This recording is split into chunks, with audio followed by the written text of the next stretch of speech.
Hello दोस्तों, जय श्री कृष्णा, जय माता दी। कैसे हैं आप सब? उम्मीद करती हूँ आप सब अच्छे होंगे और स्वस्थ होंगे। आज इस वीडियो में हम आपके साथ शेयर करने वाले हैं करवा चौथ पर चंद्र देवता की, चंद्रमा की पूजा कैसे की जाती है विधिवत।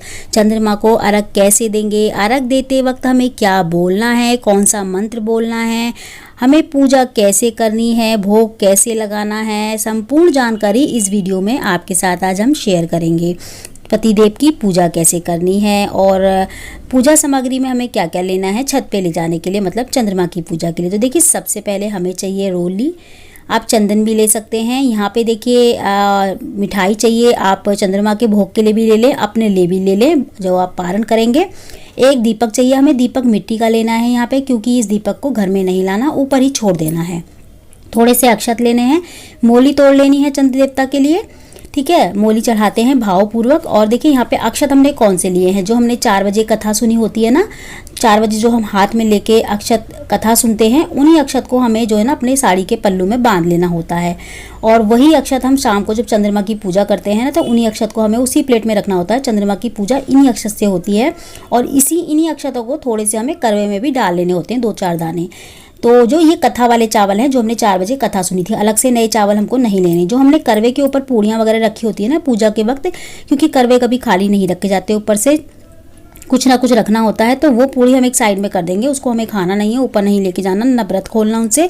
उस पूड़ियों को हमको या तो किसी गाय को दे देना है, गाय वगैरह को, या आप अपने घर में अपने बच्चों को, हस्बैंड को दे सकते हैं, या बायने के साथ ही अपनी सासू माँ को दे सकते हैं, लेकिन खुद बिल्कुल ना खाएं, ठीक है। एक छलनी ले लें, अगर आपके यहाँ छलनी की रिवाज है तो। साथ ही में एक जल का अलग से गिलास ले लें, जिससे आप व्रत का पारण करेंगे, क्योंकि कलश वाले जल से ना पानी नहीं पिया जाता। जो करवे का जल होता है ना, उससे हमें व्रत का पारण नहीं करना चाहिए। बहुत सारी महिलाएं क्या करती हैं कि जिससे अर्घ देती है ना, उसी से अपने व्रत का थोड़ा सा बचा के पारण कर लेती हैं। ऐसा कभी नहीं करना चाहिए। पूजा वाले कलश या फिर करवे से हमें कभी भी अपना व्रत का पारण नहीं करना चाहिए। अलग से ही हमें जो है ना पारण करना चाहिए। पारण के लिए जल वगैरह लेना है। इससे पहले हमें क्या करना है, देखिए एक विधि और होती है, जो हमें बायना निकालते हैं ना, जो हम पूजा में माता रानी को चढ़ाते हैं, उसके बाद वो बायना मंदिर में या अपनी सासू माँ को देते हैं, उसको ना हमें इस तरीके से पूजना होता है, मतलब मिनसना होता है। इसको मिन से बिना देने का कोई फ़ायदा नहीं होता, तो इसको मिनसना बहुत ज़रूरी होता है। इसको मिनसने के बाद सास को दे दे, उनके आशीर्वाद ले और चंद्रमा को अर्घ दे दे, या फिर ये विधि बाद में भी कर सकते हैं, चंद्रमा को अर्घ देने के बाद। अब हम छत पे आ गए। छत पे आने के बाद सबसे पहले हमको दीपक जलाना है। दीपक जलाने के बाद हमें भावपूर्वक चंद्र देवता को तिलक करना है। तिलक करने के बाद हमें अक्षत चढ़ाने हैं, थोड़े से इस तरीके से जैसे मैं चढ़ा रही हूँ। फिर फूल चढ़ाने हैं, फिर थोड़ा सा मीठा लेके मीठा चढ़ा दें। और जो आपने मोली ली है ना, वो मोली भी भावपूर्वक चढ़ा दें दूर से ही। तो यहाँ पे ना आपको अपने पास ही नीचे या तो कोई बर्तन रख लेना है, या खाली गमला रख लेना है जिसमें पौधा वगैरह ना हो। ऐसा मिट्टी का कोई गमला रख लें, उसमें आप सारी चीज़ें डालते रहें, क्योंकि सारी चीज़ें पैरों में नहीं पड़नी चाहिए, ठीक है। सुबह भी अगर आप नीचे गिर रहे हैं ना, तो सुबह आके उठा लें सारी चीज़ों को, लेकिन किसी के पैरों तले नहीं आना चाहिए ये सामान। तो इसीलिए आप पहले ही गमले में डालते जाएं। तो इस तरीके से भावपूर्वक सभी को, मतलब सभी चीज़ें आप चंद्र देवता को चढ़ा देंगे। इसके बाद हम जो कलश होता है, जो हमने करवा लिया है पूजा में, जिससे हमने पूजा की थी चौकी पे बैठ के, उसी करवे से अब हमें चंद्रमा को अर्घ देना है। अर्घ हमें कैसे देना है, देखिए जो करवे के अंदर जो टंकी होती है ना, मतलब जो छेद होता है, हमें वहीं से अर्घ देना होता है। डायरेक्ट मुंह से नहीं निकालना होता, मतलब कलश के जो करवा है ना, उसके मुख से नहीं निकालना, टंकी से जल निकालना है पहले थोड़ा, और धार के साथ निकालें, ठीक है। और इस तरीके से चंद्रमा को अर्घ देते हुए, और हमें 3 परिक्रमा लेनी होती हैं। देखिए बहुत सारे घरों में 3 परिक्रमा ली जाती हैं। 3 परिक्रमा भी शुभ मानी जाती हैं, और बहुत सारे घरों में 5 ली जाती हैं।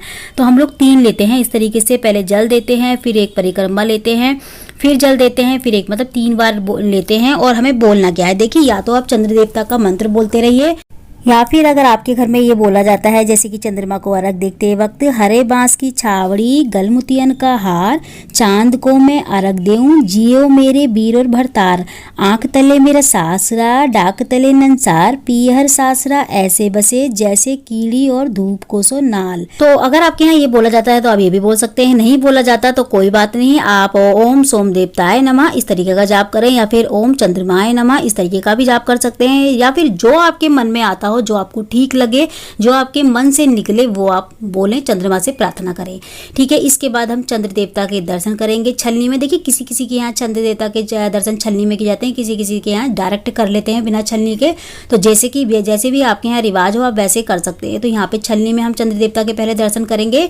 छलनी हमें ना जो चौथ का चांद होता है वो डायरेक्ट नहीं देखना चाहिए, तो इसीलिए पहले छलनी में देखा जाता है। फिर अपने पति को उसी छलनी से ले जाके सीधा देखना है हमको। पहले चंद्रमा के दर्शन करने हैं, फिर पति के दर्शन करने हैं। ठीक है, इसके बाद हमको तिलक करना है अपने पति के। तिलक करने के बाद और अक्षत लगाने हैं थोड़े से माथे पे तिलक के ऊपर।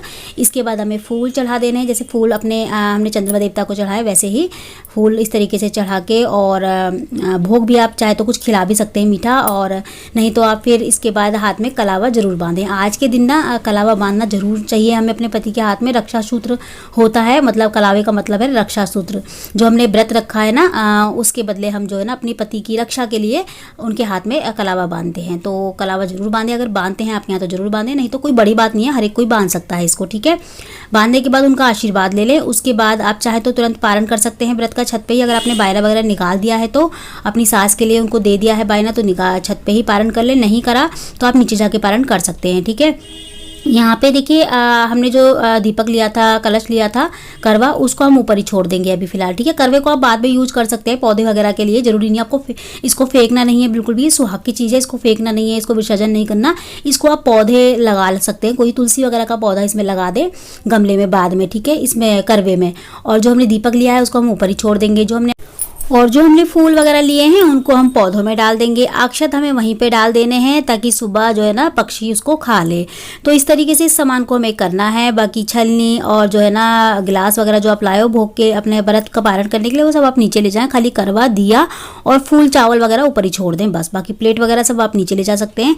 आप चाहें तो डायरेक्ट ऊपर ही अपने व्रत का पारण कर सकते हैं। ठीक है, चंद्रमा की पूजा करते ही अपने पति के हाथों से, नहीं तो नीचे जाके भी आप आराम से तसल्ली से भी कर सकते हैं। ठीक है, वो आपके अकॉर्डिंग है, तो जैसे भी आप करना चाहें, जैसे भी आपको ठीक लगे। ठीक है, तो आज की वीडियो में इतना ही। आपको हमारी ये वीडियो कैसी लगी मुझे ज़रूर बताइएगा। अच्छी लगी है तो लाइक शेयर ज़रूर करिएगा, और मैं मिलती हूँ आपसे अगली वीडियो में ऐसी अच्छी सी एक और वीडियो के साथ। जब तक के लिए जय माता दी।